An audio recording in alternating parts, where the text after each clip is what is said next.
দাবি দেওয়া হতে পারে, আলোচনা হতে পারে, সব কিছু হতে পারে, কিন্তু কথায় কথায় ওই যে শাহবাগ অবরোধ করা, কথায় কথায় যমুনায় যাওয়া, এটা তো কোনো গ্রহণযোগ্য একটা ব্যাপার হতে পারে না। যিনি পুলিশ কর্মকর্তা যিনি যাবেন তিনি দুঃখ প্রকাশ করবেন।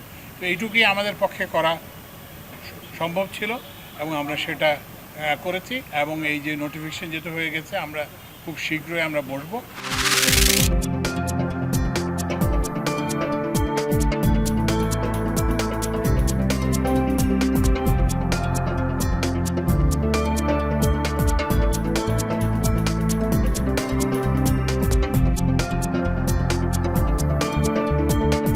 আমরা যে কর্মপরিকল্পনাটা করেছি সে কর্মপরিকল্পনাটা আপনাদেরকে জানাবো যথাসম্ভব শীঘ্রই এটাকে করব, কেন এটার সাথে অনেক কিছু সম্পর্কিত আছে। এই তাগিদটা আমরাও বুঝি।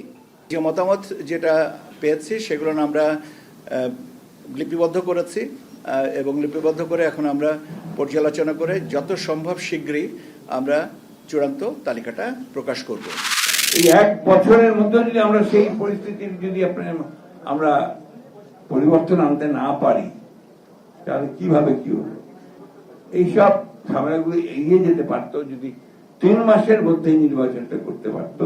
তার একটা ইলেক্টেড গভর্নমেন্ট তার সমস্ত ম্যান্ডেট নিয়ে জনগণকে সঙ্গে নিয়ে এই সমস্ত শক্তিগুলোকে উড়িয়ে দিতে পারত। অতি দ্রুত নির্বাচনের ব্যবস্থা যেটা ঘোষণা দিয়েছেন সেটার চূড়ান্ত ব্যবস্থা নিন। রাজনৈতিক দলগুলোকে নির্বাচনমুখী করে ফেলুন এবং একটা নির্বাচনের মধ্য দিয়ে জনগণের প্রতিনিধিত্বকে নিশ্চিত করুন।